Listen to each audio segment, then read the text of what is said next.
Here's how the Key Step Fund works. We pool capital from accredited investors to buy undervalued single-family homes. Each home is renovated and placed into our rent-to-own program, giving families the option to buy within 2 to 5 years. And every investor receives fixed monthly cash flow from rents. It's a win-win. Families build equity while renting, investors earn returns from day one, and the community gains stable, long-term residents. Minimum investment starts at $50,000. Join the waitlist or request our pitch deck today.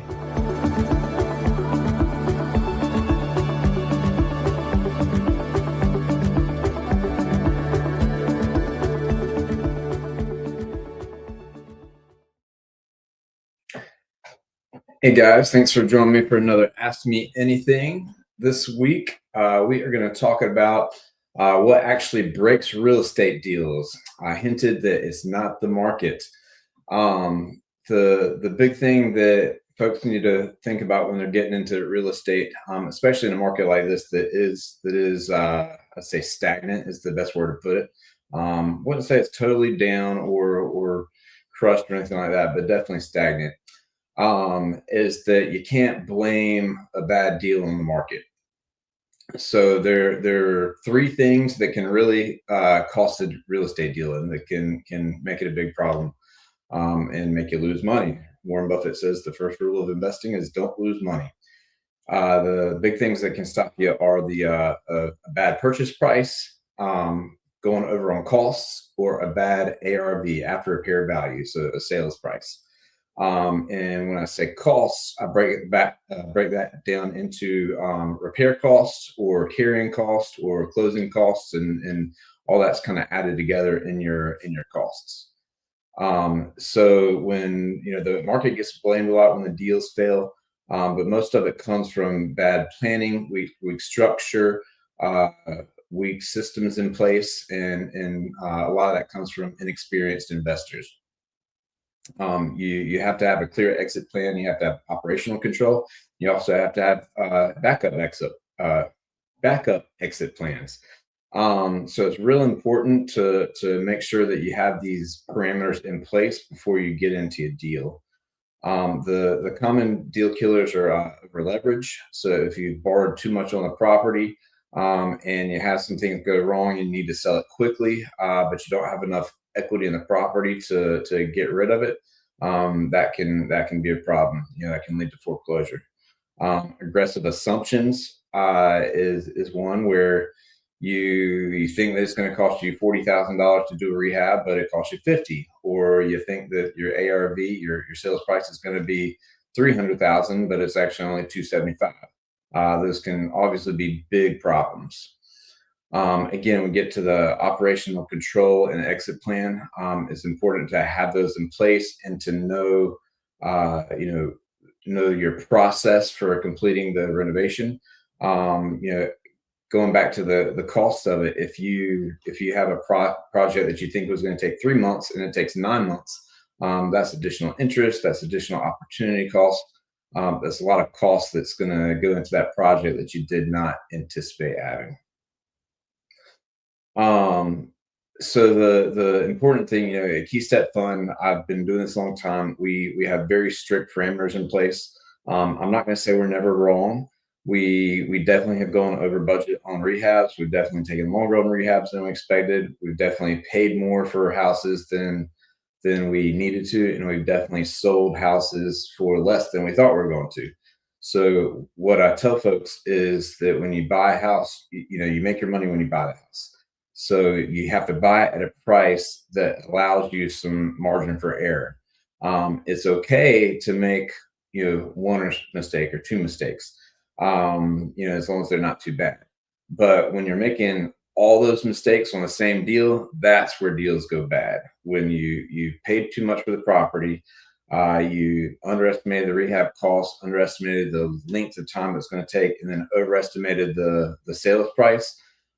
That's too much going wrong. If you get lucky, you'll break it even on a deal like that. You may end up even coming to the table with bringing a check to the table at closing, and that's no fun.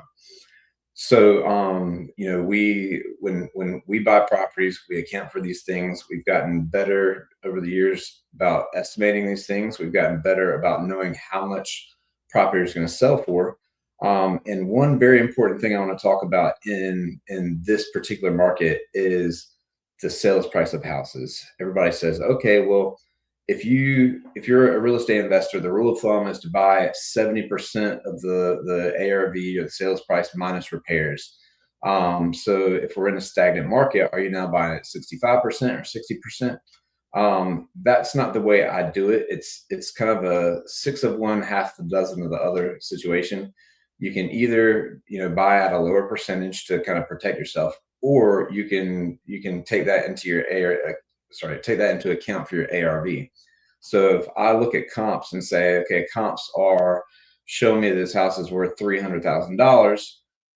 If it was 2022, they're showing me $300,000, I know I could probably, you know, I think I could probably get 310, 315 out of it or something like that.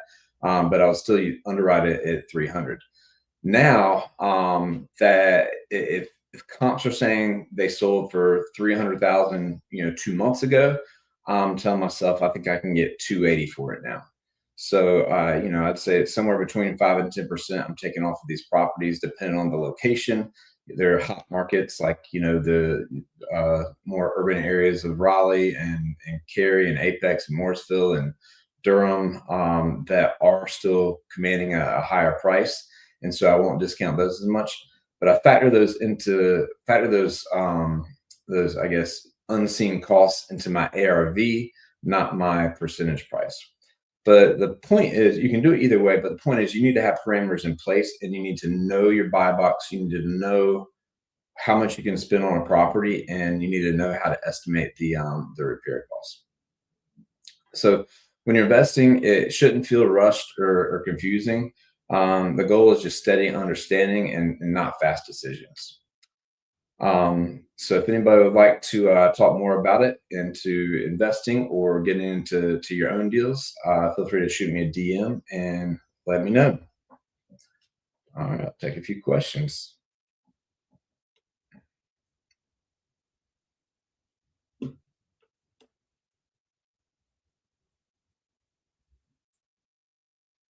All right.